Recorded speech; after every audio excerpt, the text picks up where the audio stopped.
Queria convidá-los a abrir o texto sagrado na carta que Paulo escreveu ao seu filho na fé, Tito.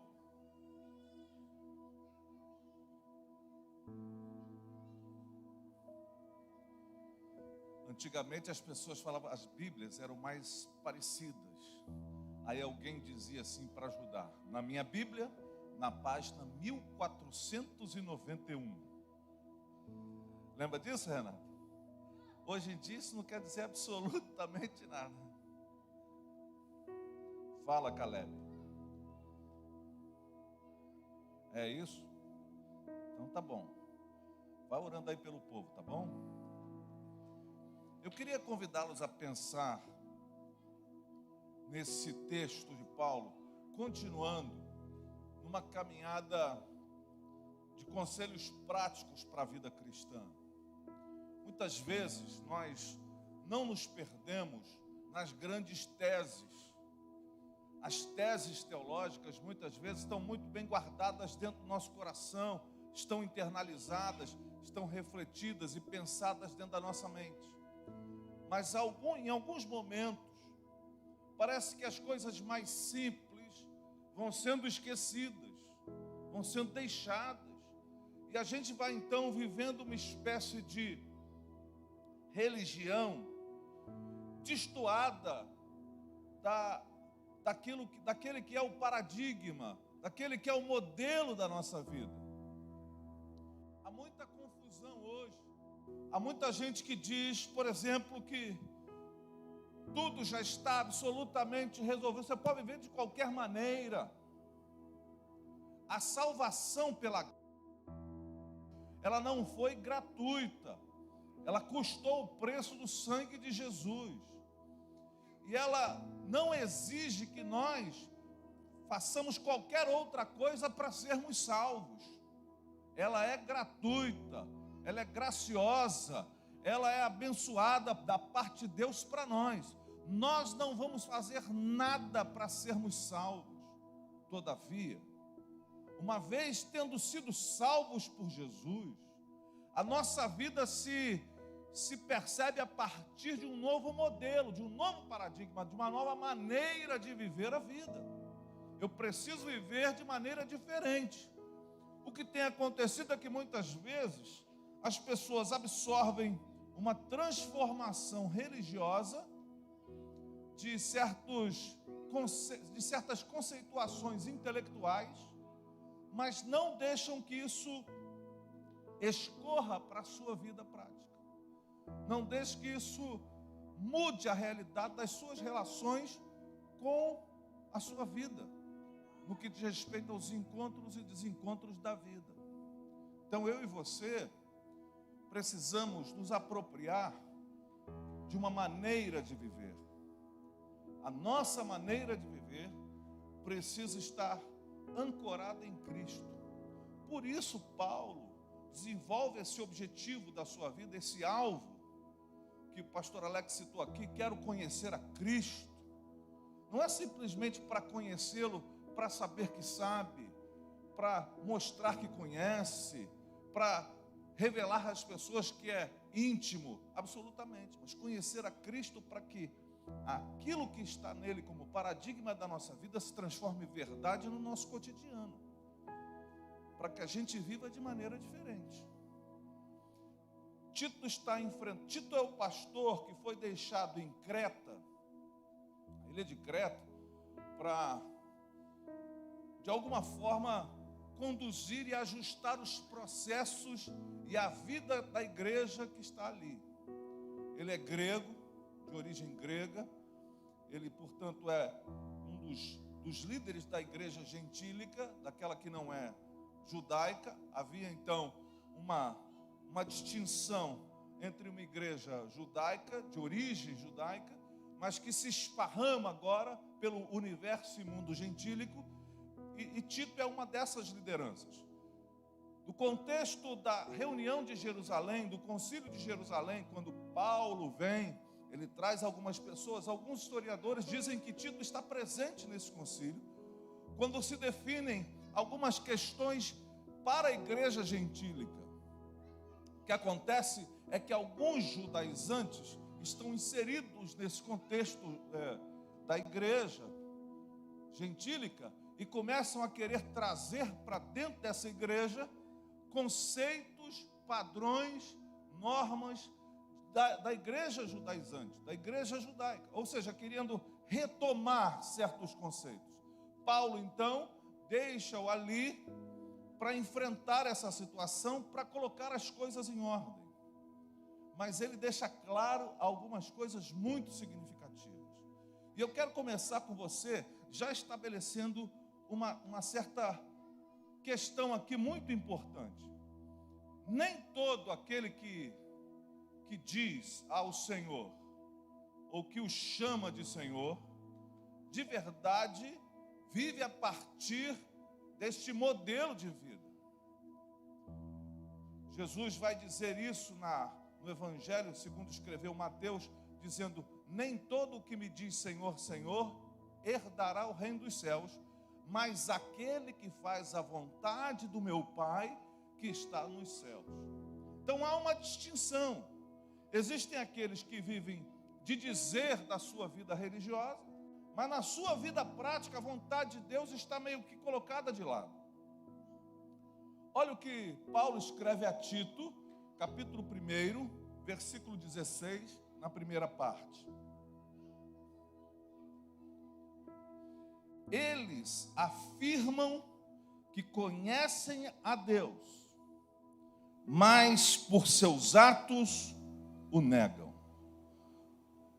Eles afirmam, quem são eles? Estes homens religiosos que tentam impor uma tradição, retomar, fazer com que a igreja dos gentios tivessem a obrigação de praticar atos da religião judaica. Um deles, a circuncisão.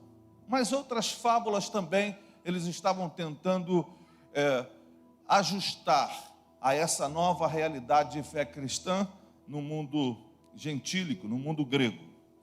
E Paulo vai dizer para ele, para Tito, para ter cuidado com eles, porque eles afirmam que conhecem a Deus, mas por seus atos o negam. Isso deveria ficar gravado no nosso coração, na nossa mente. Por quê, irmãos? Existe a possibilidade de nós estarmos dizendo coisas, mas vivendo a partir de uma outra realidade. Expressando algumas coisas que podem até ter peso de verdade, mas na vida prática estarmos dissociados destas verdades.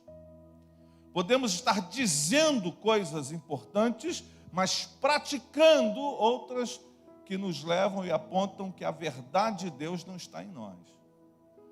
E nós precisamos então trabalhar para que essa condição seja estabelecida na nossa vida, na maneira com que nós nos relacionamos com o mundo, com as pessoas. A pessoa que se relaciona conosco a partir da maneira com que falamos, da forma com que tratamos, do jeito com que lidamos com a situação, com as diversas situações, nós precisamos revelar Cristo, não só a partir daquilo que nós estamos dizendo, mas a partir de como estamos vivendo. Porque você já deve ter encontrado e talvez até ouvido alguém dizer: para ser crente igual aquele ali é muito esquisito. Por quê? Porque há uma dissociação entre aquilo que a pessoa diz daquilo que a pessoa pratica. E esse tem sido um dos maiores ofensores de uma vida eloquente da igreja brasileira no que diz respeito ao seu tamanho. Porque nós nos tornamos uma igreja poderosa do ponto de vista da visibilidade. Nós nos tornamos grandes do ponto de vista numérico.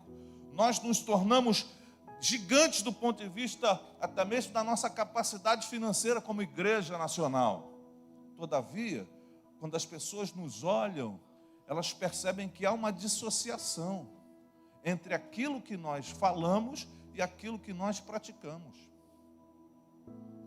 E há um convite do Senhor que Paulo vai fazer a Tito sobre estas pessoas, e ele vai dizer exatamente que essas pessoas, além de existirem, fazem mal à igreja de Jesus.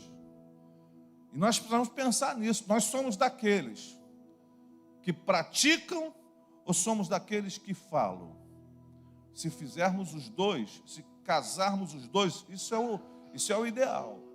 Ou seja, falar daquilo que eu vivo e viver daquilo que eu falo. Porém, podemos estar aqui inseridos num contexto muito equivocado de afirmar conhecimento, mas a partir dos atos e das práticas negar isso, negar essa verdade, negar que conhece o Senhor. Mas que práticas são essas? Que coisas são essas? Nós poderíamos elencar um número enorme de circunstâncias, de situações que nos levariam a entender que passam por diversos âmbitos. Os casamentos, a maneira com que lidamos com o cônjuge, a maneira com que lidamos com a vida, a maneira com que lidamos com o trabalho, a maneira com que lidamos com os recursos, a maneira com que lidamos com os filhos, a maneira com que lidamos com os pais, a maneira com que lidamos com as pessoas em geral. Tudo isso a Bíblia condensa de tal maneira e traz para nós um modelo que é o Cristo. Ele encarnou e ele veio não só salvar-nos da nossa incapacidade de salvação, mas também veio trazer para nós um modelo para viver a vida. E como eu devo viver a minha vida? Olhando para o Cristo, repetindo a sua maneira de agir e reagir diante das circunstâncias. Mas como é que eu vou saber, pastor? Esse é talvez um dos grandes ofensores do nosso tempo. Nós somos de um tempo em que há muita disponibilidade de material bíblico, de Bíblia, de todo tipo de reflexão, de todo tipo de influência, de todo tipo de conhecimento, de todo tipo de estudo bíblico, porém, nós não nos apropriamos dos textos. Nós somos uma geração que ouve falar muito de Jesus, que todo mundo gosta de Jesus. Jesus é me perdoe a expressão, mas é um cara bacana, um cara maneiro, mas eu não me aprofundo na Escritura.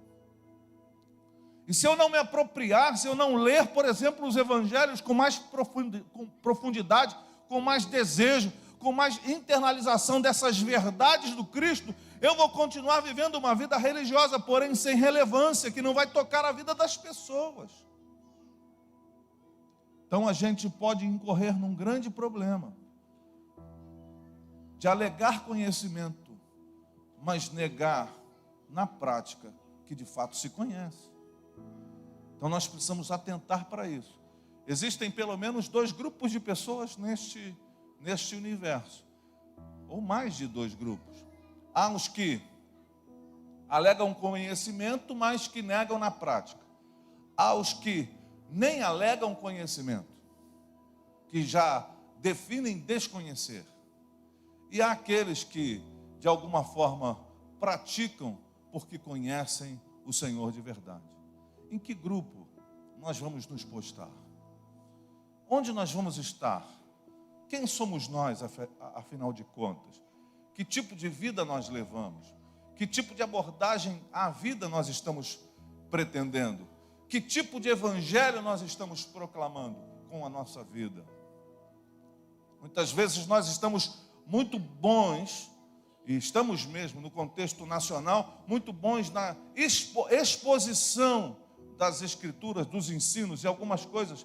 Nos tornamos hábeis na comunicação, nos tornamos hábeis em fazer a mensagem chegar. Mas quando as pessoas olham para nós, elas percebem que há uma dualidade, uma dicotomia, uma questão meio dúbia entre aquilo que falamos e aquilo que vivemos. E nós precisamos retomar isso de maneira muito contundente, meus irmãos. Mesmo que seja simples, mesmo que seja um ato simples, eu preciso retomar a prática da Escritura, porque senão, por maior que sejamos, a casa vai cair.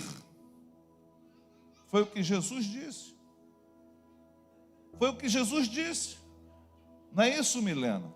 A casa vai cair, Milena. Aí depois vai ser problema. Então pense comigo, meu irmão, pense comigo, minha irmã. O que nós queremos? Conhecer o Senhor e praticar este evangelho? Ou queremos simplesmente ser do grupo que diz conhecer, mas que nega com a prática? Quem somos nós? Paulo vai dar algumas dicas contundentes a partir então do capítulo 2. E a gente poderia abranger isso em várias outras cartas paulinas e até de Pedro também. E há uma contundência nesse nosso tempo por conta da pandemia, um supervalor de um conhecimento escatológico.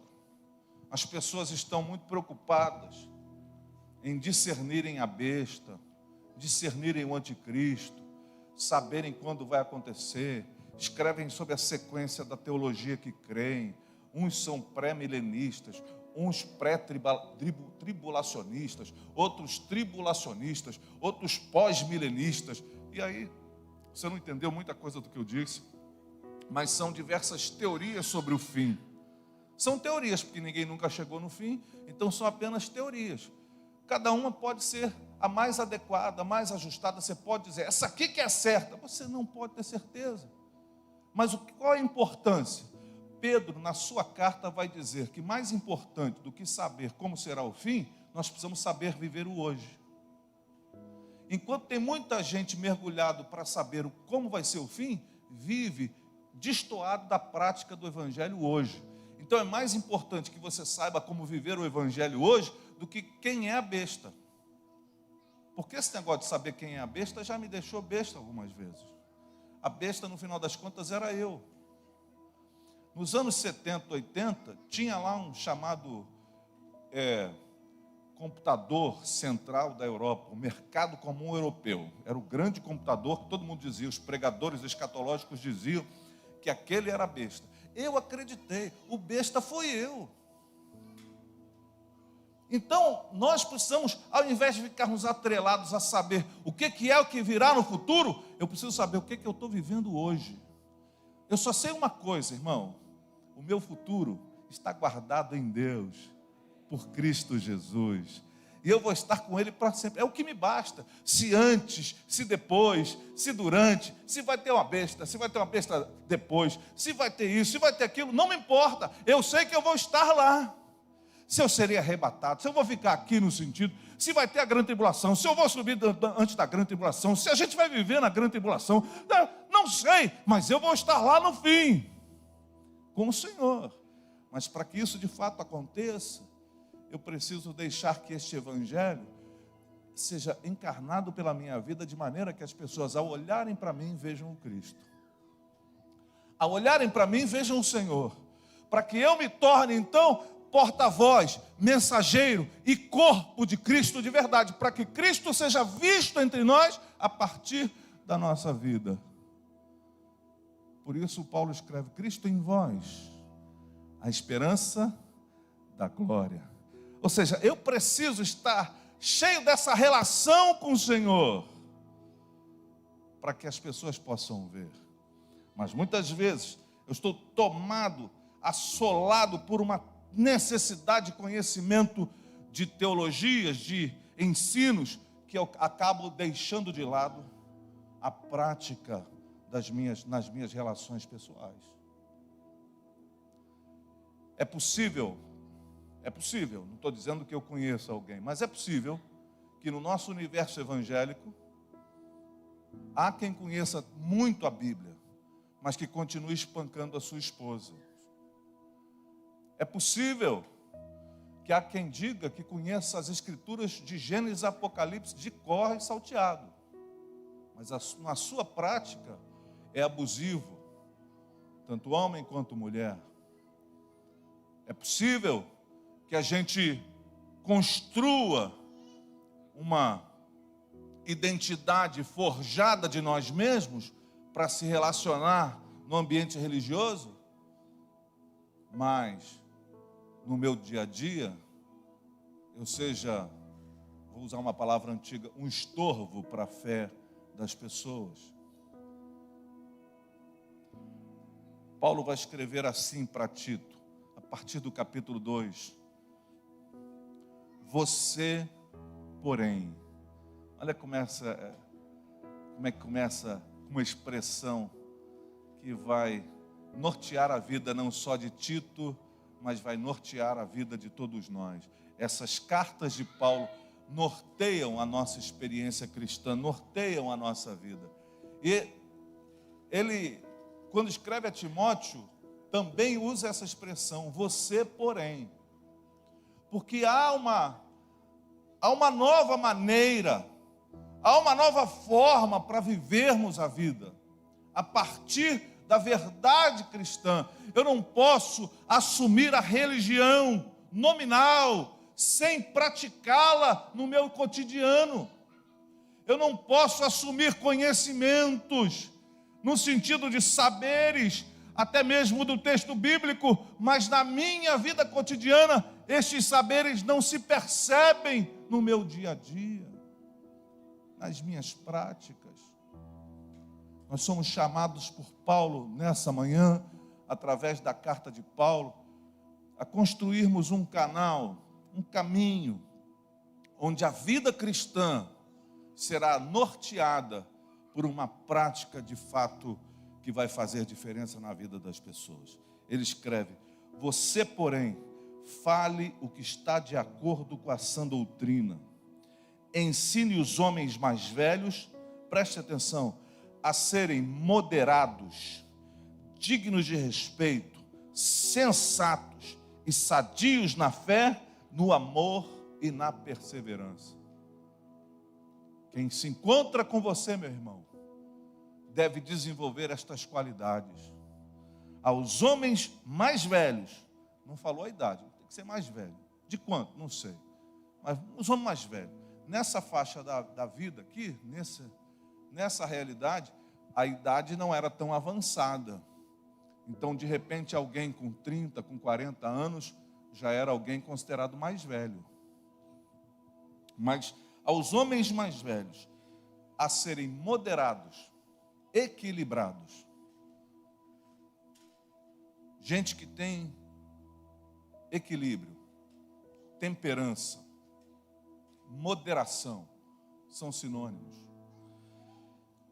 Dignos de respeito, sensatos, sadios na fé, no amor e na perseverança.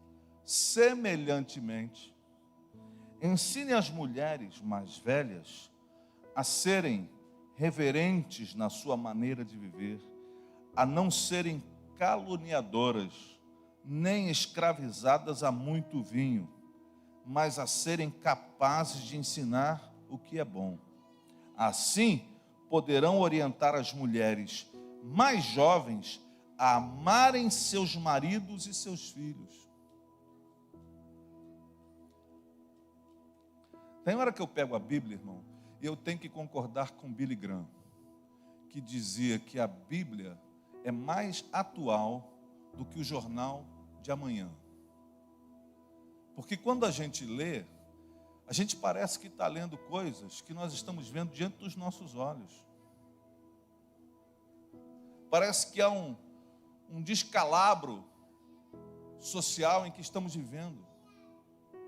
A coisa está tão estranha, meus irmãos, e eu não estou aqui proclamando alguma atitude que seja de violência, que seja de agressividade, mas as coisas estão caminhando tão estranhas que parece que ser heterossexual e ter isso como normativa para a sua vida virou um problema vergonhoso na sociedade dos nossos dias. Mas onde nós nos perdemos como sociedade? Onde nós nos perdemos? Quando nós começamos a deixar que a família fosse destroçada, lá nos anos 50 e 60, quando as coisas começaram a debandar. Hoje a gente olha, vê esse retrato diante dos nossos olhos e parece assim, meu Deus, como é que isso aconteceu agora? Isso não aconteceu agora. Isso é reflexo de decisões que foram sendo tomadas, de coisas que vão sendo deixadas de lado, de movimentos, e aqui eu não vou dizer que são movimentos que eu diria somente equivocados, há situações em que se precisava fazer isso, mas há movimentos hoje que não tem nenhum sentido. E alguns homens hoje se sentem completamente sem condição de construir a sua vida, de ensinar seus filhos, de educar, mas mais do que nunca, nós somos chamados como igreja de Jesus a fazer diferença. É nesse momento que nós precisamos revelar quem Jesus de fato é na nossa vida. É nesse momento que eu e você somos estimulados pela palavra a viver alguma coisa diferente. Não sermos intransigentes, nem violentos, nem maníacos de qualquer tipo de situação, mas sermos coerentes com as expressões do Evangelho de Jesus. Há um padrão para nós, há uma vida de Deus para nós. Paulo vai dizendo então, amarem seus filhos e seus maridos, a serem prudentes e puras, a estarem ocupadas em casa, serem bondosas e sujeitas a seus maridos, a fim de que a palavra de Deus não seja difamada. Hoje, falar de submissão, parece que nós estamos falando de um palavrão no meio dessa sociedade. Mas o que seria isso, meu irmão? Será que é o homem autoritário, machista, misógino, esse homem perverso, que ele ser o chefe? Não, absolutamente nada disso. O que a Bíblia está dizendo é que a mulher está sob a missão do homem, de amar a sua esposa, de cuidar dela, de fazer com que a sua casa seja uma casa de fato ajustada.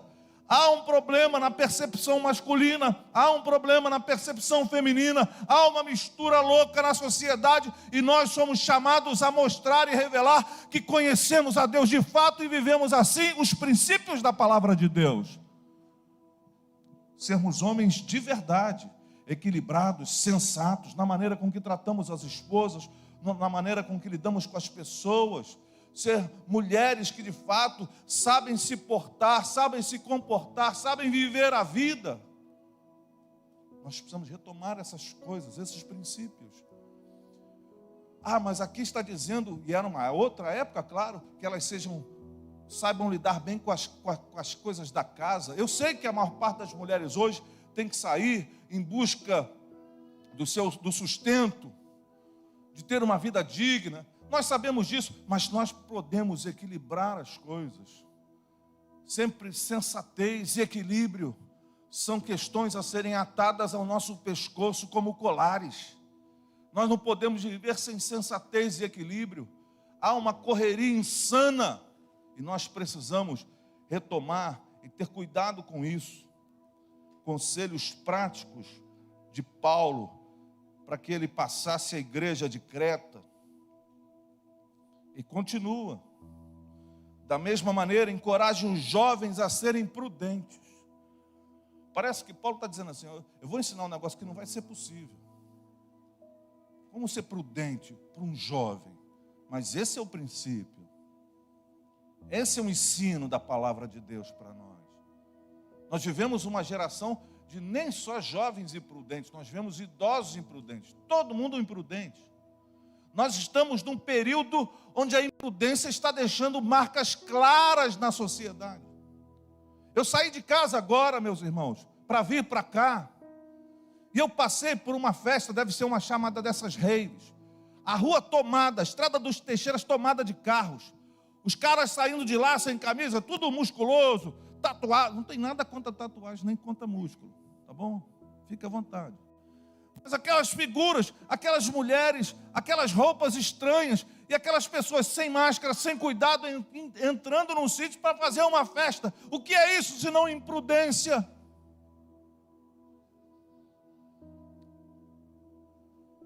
Nós vemos pelos jornais as praias lotadas de pessoas. Ninguém respeita nada. O que não é isso senão imprudência? Mas Paulo está dizendo, ensina os jovens a serem prudentes. Ensina os jovens a serem prudentes. E ele vai, em tudo, seja você mesmo, olha a responsabilidade que Tito tem sobre seus ombros. E se Tito tem, por conhecer a Cristo e ser discípulo de Jesus, nós também o temos, amém? Amém, irmãos? essa responsabilidade é nossa. Em tudo seja você mesmo um exemplo para eles, fazendo boas obras. Em seu ensino, mostre integridade e seriedade. Use linguagem sadia, contra a qual nada se possa dizer, para que aqueles que se opõem a você fiquem envergonhados por não poderem falar mal de nós. Ensine os escravos a se submeterem em tudo a seus senhores, a procurarem agradá-los, a não serem respondões e a não roubá-los, mas a mostrarem que são inteiramente dignos de confiança, para que assim tornem atraente em tudo o ensino de Deus, nosso Salvador. Porque a graça de Deus se manifestou salvadora a todos os homens. Ela nos ensina, a graça nos ensina a renunciar à impiedade e às paixões mundanas e a viver de maneira sensata, justa e piedosa nesta era presente, enquanto aguardamos a bendita esperança, a gloriosa manifestação de nosso grande Deus e Salvador Jesus Cristo.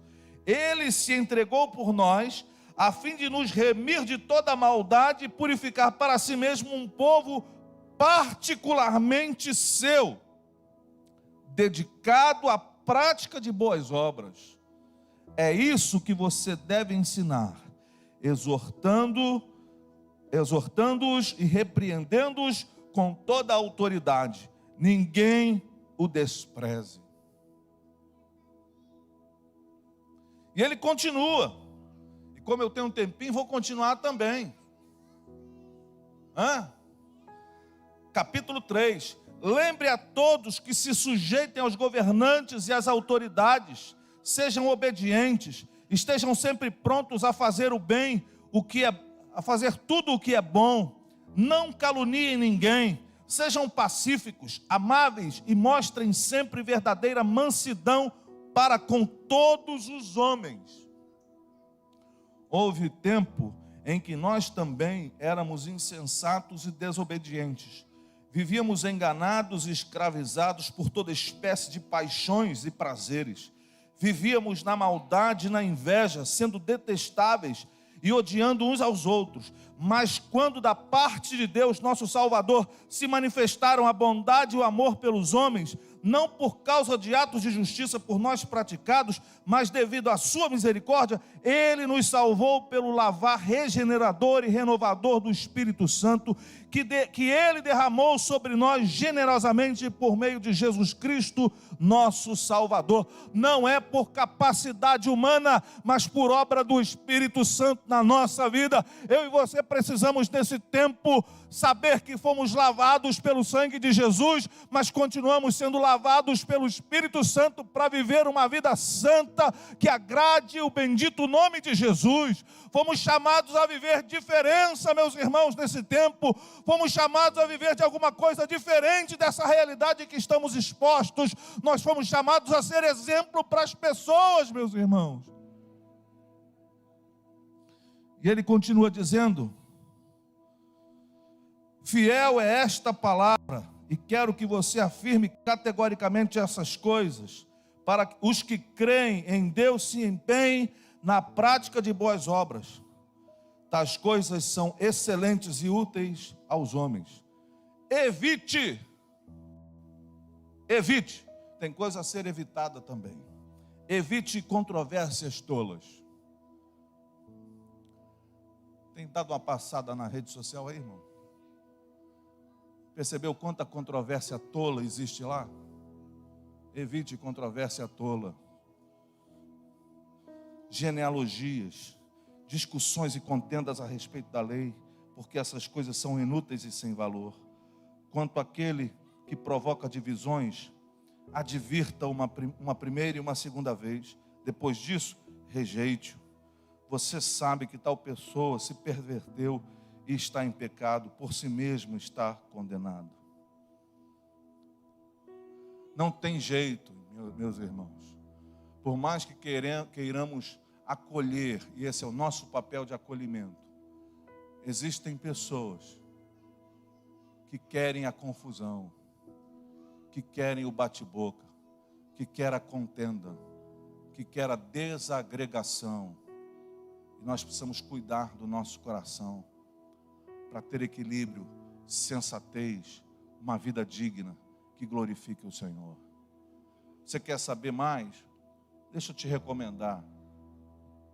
Pega essa carta pastoral de Paulo a Tito, leia em casa essa semana. Olha só, são 3 capítulozinhos pequenininhos, coisas muito simples. Ah, pastor, sobrou muito tempo. Leia a 1ª e a 2ª de Timóteo, cartas pastorais. Veja o que ele espera de nós, da nossa vida prática, do nosso cotidiano.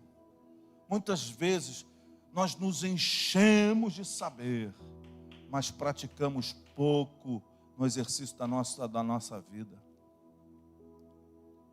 Deus está nos chamando, irmão. Deus está nos chamando, irmã, a vivermos a vida que glorifica o Senhor em todos os momentos. Você foi chamado por Deus. Ah, pastor, nem crente sou direito. Você foi chamado por Deus a viver uma vida que glorifique o Senhor. Você foi chamado a viver uma vida que glorifique na sua casa, entre os seus vizinhos, entre os seus parentes, no seu trabalho, na escola, na faculdade, onde você passar, no transporte, onde você estiver, na sua empresa, onde você estiver, você foi chamado a viver uma vida que glorifique ao Senhor Jesus, a partir da maneira com que você viva a sua vida. Portanto, meu irmão, portanto, minha irmã, assumamos este compromisso em nome de Jesus. Tem dever de casa? Tem. Se não conseguir ler Timóteo, leia pelo menos a carta de Tito, estude um pouco, deixe essas palavras virem por você. Existe uma diferença entre ler e meditar na palavra. Ler, você lê e já é uma beleza, ler. Mas depois, meditar tem a ver com que aquilo que você vai praticar a partir daquilo que você recebeu. Então pare e medite nessas palavras. Onde eu preciso ajustar a minha vida, Espírito Santo me ajuda a que eu possa ser transformado, a que eu possa ser mudado. Senhor, que nessa semana as pessoas me olhem, me vejam e percebam alguma coisa diferente na minha vida. A partir daquele encontro com Jesus, a partir daquela forma, eu preciso manifestar alguma coisa diferente. Alguém verá e vai falar: o que aconteceu com você? Eu estou aprofundando o meu conhecimento em Cristo Jesus. Mas você já não era crente, mas eu estou aprofundando o meu conhecimento em Cristo Jesus. Estou aprofundando. Imagine você, meu irmão. Vou fazer aqui, contar uma história para você imaginar. Imagine você, aquele que nós chamamos até hoje de endemoniado gadareno. Devia ser o liberto de Gadara, mas a gente continua chamando de endemoniado. Ele pediu a Jesus: deixa eu ir contigo, deixa eu ir contigo, deixa eu ir contigo.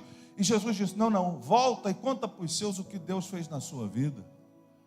Aí imagina ele voltando para casa, depois de passar anos a fio, morando em tudo que é lugar desgraçado, em cemitério, comendo sabe-se lá o quê, vivendo totalmente dissoluto, não conseguindo ser preso, rasgando as suas vestes, vivendo como um bicho. Era um monstro. Aí ele volta para casa transformado, vestido.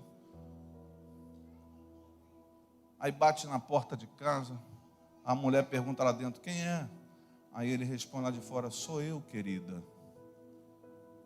Como assim? Sou eu, querida. Aquele cavalo que entrava arrebentando a porta, sou eu, querido. O que aconteceu com você? O que aconteceu com você? Eu conheci Jesus. Ele mudou a minha vida. Ele me trouxe sensatez, equilíbrio, sensibilidade. Ele me trouxe de volta à vida. Meu irmão, minha irmã, deixe que os escritos de Paulo a Tito sejam internalizados pelo Espírito Santo em nós. E vamos pedir ao Espírito Santo: Senhor, opera isso na minha vida, para que as pessoas com quem eu convivo possam perceber que o Senhor fez alguma coisa em mim. Não é só um lugar que eu vou para receber um frescor na minha alma. mas eu tive um encontro com Jesus. Porque, como disse no início, a meta, o objetivo de Paulo, quando Paulo escreve isso, quero conhecer a Cristo, quando Paulo escreve isso, aproximadamente 25, 30 anos do seu encontro com Jesus em Damasco. Coisa extraordinária, né, pastora Serlei? 25, 30 anos depois, não? E ele está dizendo, eu quero conhecer a Cristo. A gente conhece uma semana e já diz assim, oh, como eu sou catedrático. Eu preciso me aprofundar para que o Espírito Santo haja em mim, para que as pessoas possam ver Cristo em mim, e elas serem transformadas pelo poder do Evangelho genuíno de Jesus. Eles dizem conhecer, mas na prática negam que tenham conhecido. Essa palavra não colhe na nossa maneira de viver, na nossa alma. Que sejamos pessoas que conhecem, que querem conhecer mais e que praticam o Evangelho de Jesus no seu cotidiano. Que o Senhor a todos acrescente a sua palavra e nos dê força para viver a prática de um Evangelho que de fato impacte essa sociedade enlouquecida, de conservadores que não conservam nada, de progressistas que nunca progridem, mas que se atrasam. Que eu e você sejamos a palavra de Deus no coração dessa geração, em nome de Jesus. Quantos podem dizer glória a Deus?